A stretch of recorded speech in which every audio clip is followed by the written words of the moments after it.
கோவையின் மிகப்பெரிய மாரத்தான் போட்டியின் 12வது பதிப்பு இன்று நடைபெற்றது. இதில் கலந்து கொள்ள உலகம் முழுவதிலும் இருந்து 21,000க்கும் அதிகமான ஓட்டப்பந்தய வீரர்கள் பங்கேற்றனர்.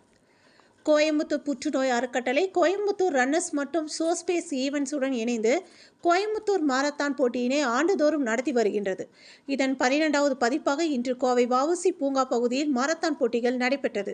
இதில் சுமார் 21,000க்கும் மேற்பட்டோர் பங்கேற்றனர். 4 பிரிவுகளாக நடைபெற்ற இந்த மாரத்தான் போட்டியானது 21.1 கிலோமீட்டர் தூர ஓட்டம், 10 கிலோமீட்டர் தூர ஓட்டம், 5 கிலோமீட்டர் தூர ஓட்டம் மற்றும் கார்ப்பரேட் நிறுவனங்களுக்காக ரிலே ஓட்டம் என 4 பிரிவுகளில் நடைபெற்றது. புற்றுநோயாளிகளுக்கு ஆதரவளிக்கும் வகையில் கோயம்புத்தூர் புற்றுநோய் அறக்கட்டளை சார்பில் ஆண்டுதோறும் நிதி திரட்டுவதற்காக இந்த மாரத்தான் நடத்தப்பட்டு வருகின்றது.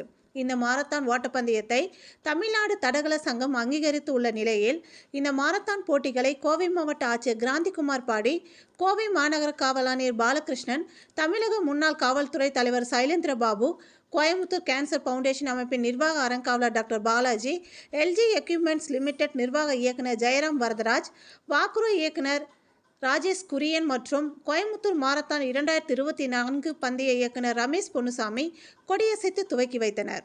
இந்த மாரத்தான் போட்டியின் மூலம் புற்றுநோய் குறித்த விழிப்புணர்வை ஏற்படுத்துவதுடன் புற்றுநோயால் பாதிக்கப்பட்ட நோயாளிகளுக்கு ஆதரவாக கடந்த 12 ஆண்டுகளில் ரூபாய் 5 கோடி நிதி திரட்டப்பட்டுள்ளது.